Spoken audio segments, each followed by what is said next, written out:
Gumikan sa padayon nga pag-ubo sa kaso sa coronavirus disease COVID-19, hinungdan nga padayon nga gipailalom sa Alert Level 1 ang lalawigan sa Misamis Occidental.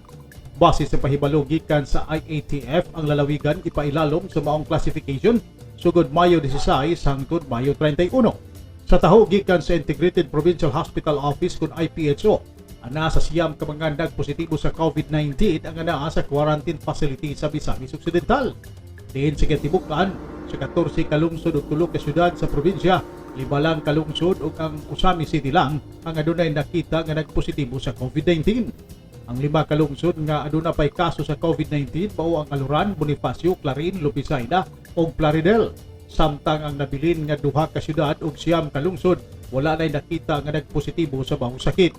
Sukad ginagsugod ang pandemic, ang Misamis Occidental adunay gidaghanon sa nagpositibo nga 11,131 ug 10,538 nini ang naka-recover. Adunay 484 nga nakabsan sa kinabuhi.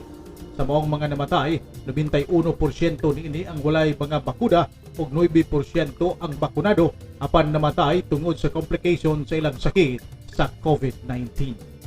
Natalie Batolino, Newsline Philippines, Province of Misamis Occidental. Stay safe.